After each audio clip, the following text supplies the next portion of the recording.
Oh, hey, I didn't see you there. So look, I know it's been a while since I posted, but it's because we've been looking for rare cards. And I think I've spotted a few.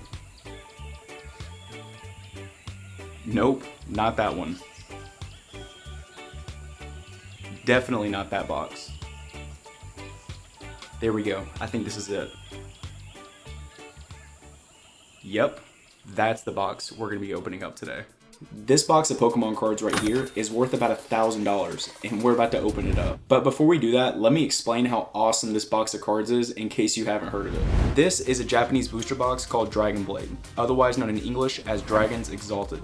And we're opening this box up for a very specific reason. And you can pull some absolutely amazing cards out of it, such as this Ho-Oh, this Registeel, this Rayquaza, this Ho-Oh, this Serperior, and of course, the card that we're chasing after, this Rayquaza. I mean, just look at it.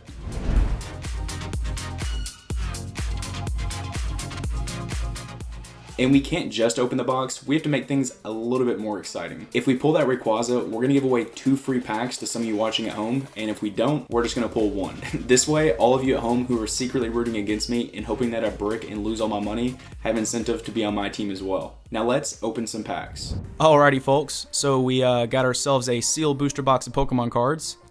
Let's change that.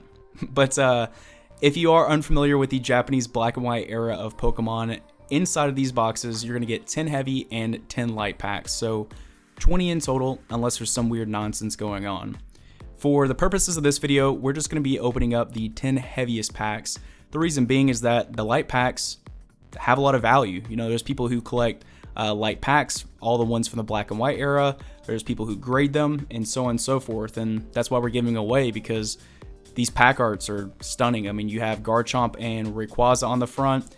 It's my personal favorite pack art out of the black and white era and my favorite set. So that's why I'm opening up this box, and this will probably be the first and last box of Japanese black and white that I ever open up. But it's going to be cool to be able to do this at least once. So in this first pack, we have Magmortar, we got a Cubone, and on the last card, we have the Ho-Oh EX. So this is awesome. This is actually one of the cards that I did want to pull. Unfortunately, it looks a little off center, so hopefully that isn't foreshadowing of the future ultra rares that we get, because if they came off the same sheet of cards, then the rest of them might be off center as well, which would be rather unfortunate.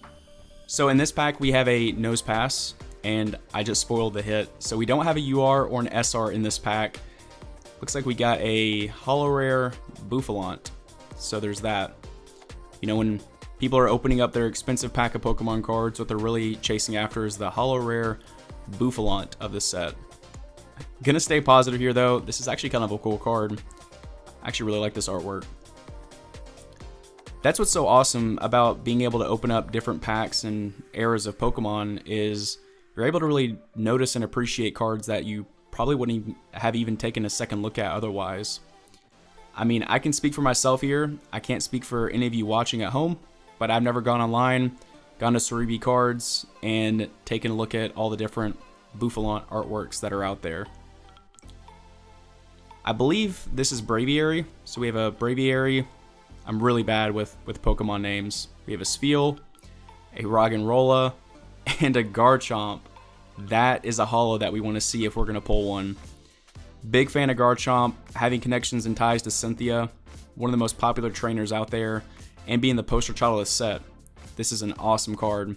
Looks really crispy too, so we are definitely going to grade this one. Something else that I wanted to mention about this era, if you are unfamiliar with it, is you're not guaranteed a UR or an SR in any of these packs. From all the research that I've done, it seems like the UR, you know, being the fancy secret rare thing that we showed earlier, like the Serperior, or the full arts being the SR, they come in about 1 in every 2 boxes. So we got about a 50-50 shot, and that's why this is a big gamble and probably the last time I'm going to do it. And we have a Gigalith, so another card I really haven't taken a look at or seen before, I don't think. And we're opening these packs up from heaviest to lightest. And we pulled the Ho-Oh EX on the first pack, so I'm really hoping that isn't indicative of the following packs to come, meaning that we only pull holos from here on out, because that wouldn't feel too good. And in all the research that I did before deciding to open this up, if you're not going to get the UR or the SR, it seems like you're going to get right about 2 flat EXs per box. So in this pack, we have the Altaria, not sure how to pronounce it, but these holos are looking really crispy. I mean, these are really clean. Yeah, so the holos are perfectly centered. That's a really good sign. Hopefully the rest of them are that way if we are going to pull holos. And I'm probably going to grade the Garchomp and the Altaria so far, just because, you know, there's not a lot of commons and uncommons, in my opinion, that makes sense to grade out of these sets. And we have a Golurk.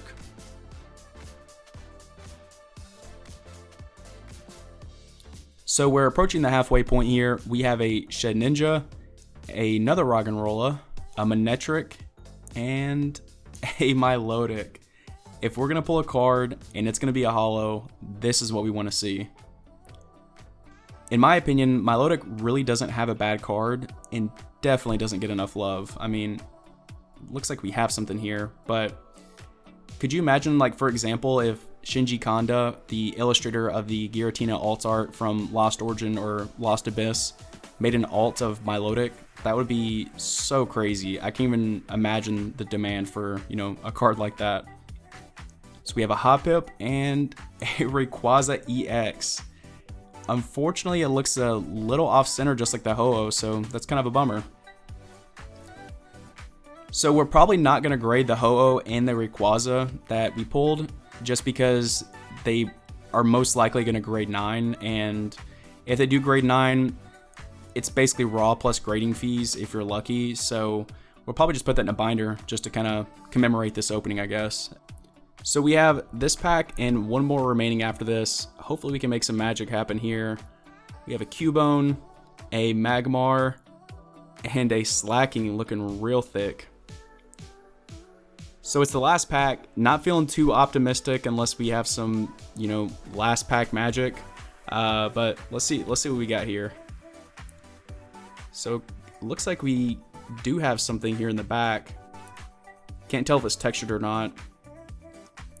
Let's see, I'm really nervous. My hands are shaking a little bit. We have a Manectric, a Swablu, a Hoppip, and a Registeel. No, that's not what we wanted to see. So not the opening we were ideally hoping for. We didn't pull a secret rare, we didn't pull an ultra rare, but either which way, this was an awesome experience, and I'm really glad that I was able to document this and share it with everybody, because it's not every day you get to see a Dragon Blade booster box get opened up. And I've actually already graded the Milotic and the Garchomp with PSA. They both hit 10s, which was really cool to see. And I've graded a couple of the booster packs and they both hit 10s as well.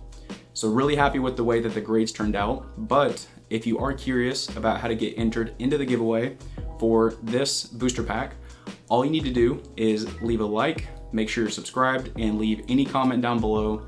In a week, I will go through the comments, I'll pick a random winner, and I'll reach out to you. So with that, I hope everybody has a fantastic rest of their day, and I will see you all soon.